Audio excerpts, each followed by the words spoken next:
Okay, so how it started with the bike? With the bike, yeah, it was a love story in the middle, let's say. I had this lover that he was riding a Harley, so I was a passenger for a short while. So I don't know, somehow I get in love with this Harley concept. No, with that bike, with the sound, with the color, and I had no idea about other bikes.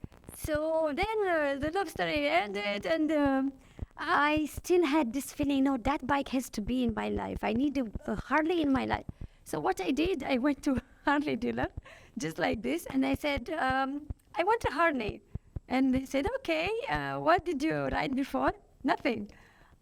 Okay, did you have a driver license? No, but I need a Harley in my life.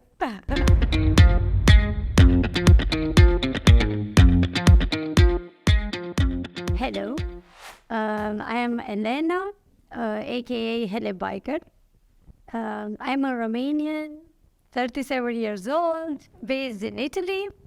And from 3.5 years, I am traveling the world. I live on the road, nomadic, let's say, with my motorcycle. The motorcycle is just a tool that brings me to the world. Um, the bike arrived in my life just by chance.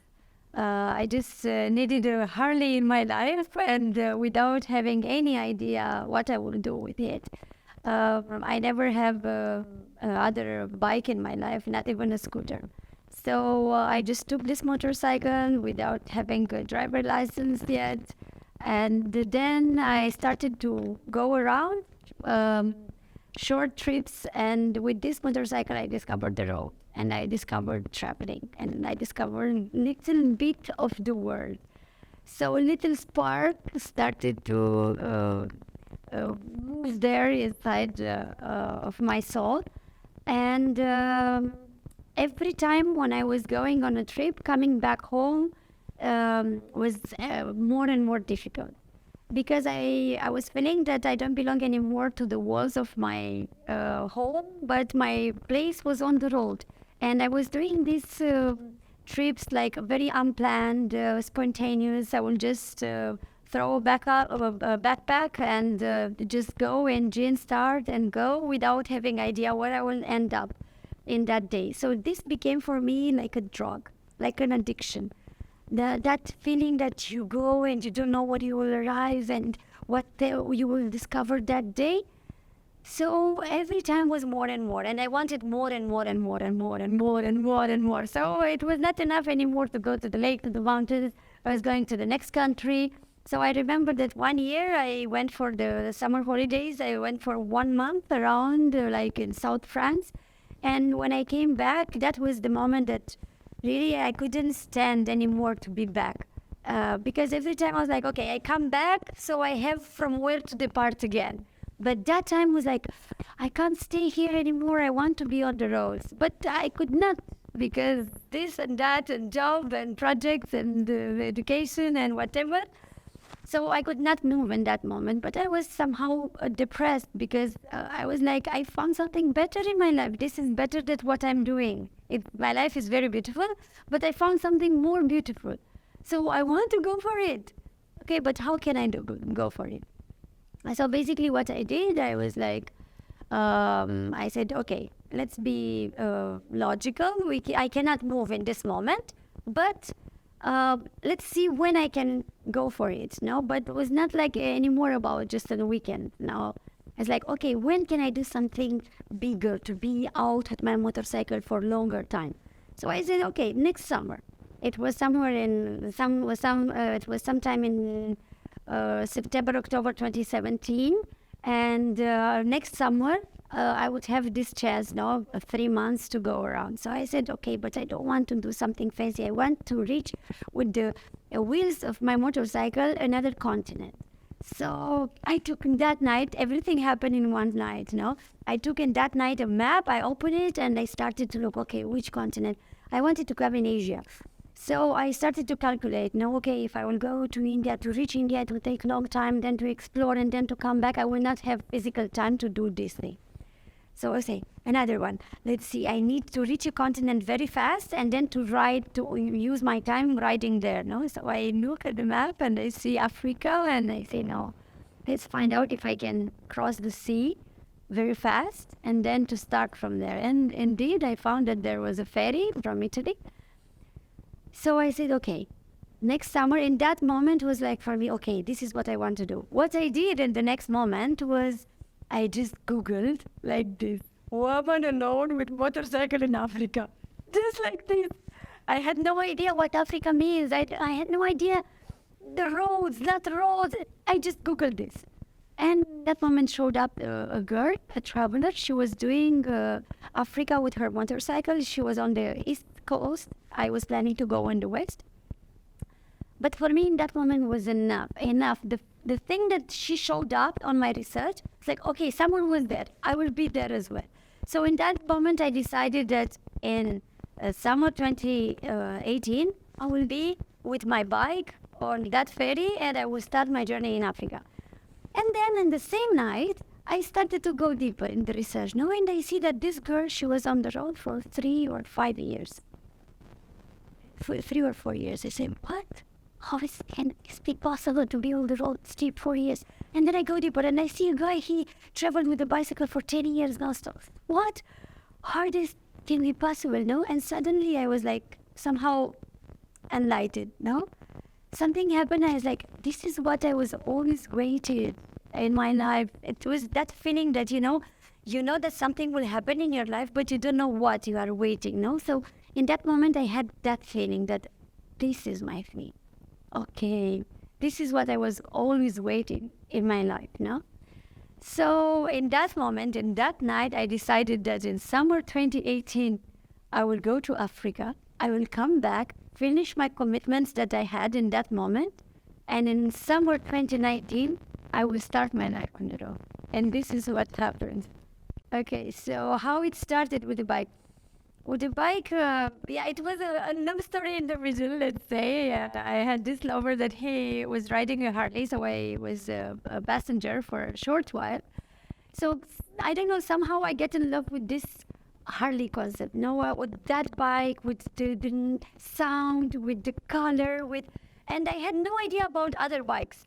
So then the love story ended, and I still had this feeling, no, that bike has to be in my life. I need a Harley in my life. So what I did, I went to Harley dealer, just like this, and I said, I want a Harley. And they said, okay, what did you ride before? Nothing. Okay, did you have a driver license? No, but I need a Harley in my life. No, but I need a Harley in my life. So they were like, okay, are you sure? Yes, I'm very sure. So what they did, they tried to show me the models that they have. My bike, it's, let's say, the second smallest from all Harleys. So in that moment it was, okay, if you want to go for a second-hand bike that you will change after 1 year, go for the smallest that is on the market in this moment. If instead you want to take it new, it's not worth it to take the first one new and then after 1 year to change it, no? You go for this one, the Iron 883 Sportster. So I was processing, and the day I said, okay, let's go for a new one. I need one new to start from zero with everything, no? So I ordered the bike, and meantime I started the classes for the school, the driving school, you know. I remember first time I went to the first class with some shorts, you know, and with the instructor story was like, oh my God, you know. So I remember I even fell down the first day and I burned because I was wearing shorts, I burned my leg. So, but from the first moment that I went on the bike, I felt that, okay, this is my thing. It was very difficult. It was not easy at all for me to be good on this. But from the first moment, I had this feeling that it is my thing. Okay. So this is how it was. I had my first exam and I failed.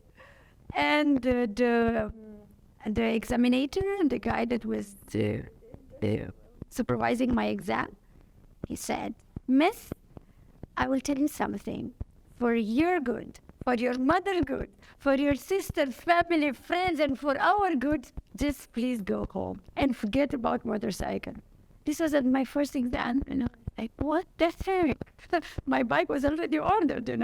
So on the way back, I was thinking, really, he's right, he's not right. I said, okay, forget about him. The bike is on the way.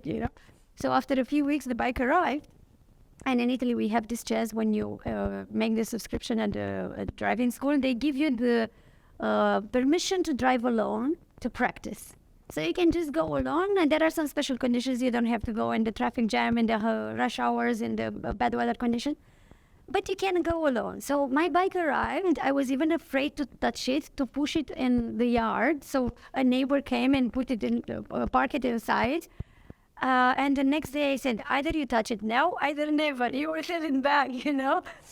So the neighbor came again. He took the motorcycle from the yard. He went on the road, and he dropped it there on the road, and he said, go. I said, no, I don't even know where is the brake, where is the clutch, because, I was driving just the school motorcycle that was different.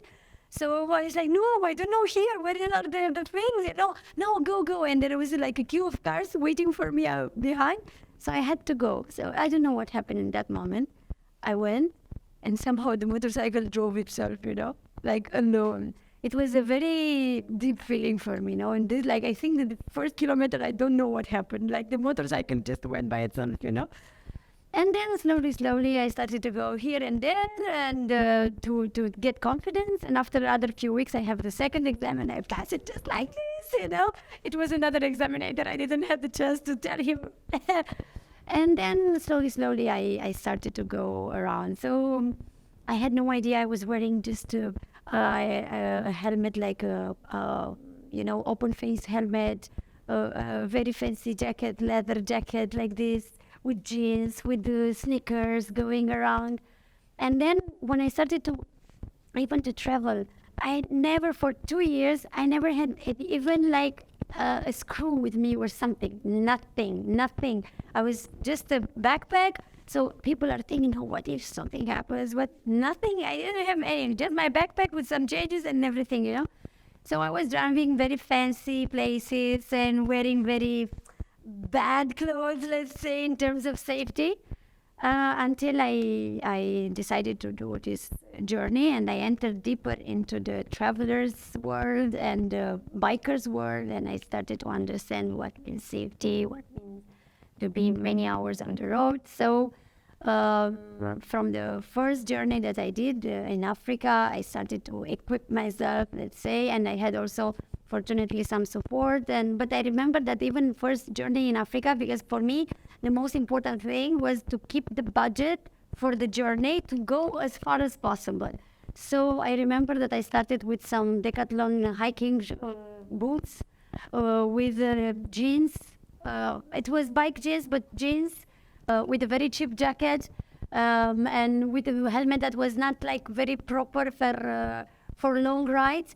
But for me, it was important to start. Then the second time, when I came back from Africa, and then I started this big journey, the things were different. I had the chance to have collaboration with some brands, and the safety was my highest priority, let's say. In the morning, she called me, and the first thing she said when I asked her, "How are you, Mom?" She said, "Now I'm fine. Last night I finally slept in peace because you were in your bed."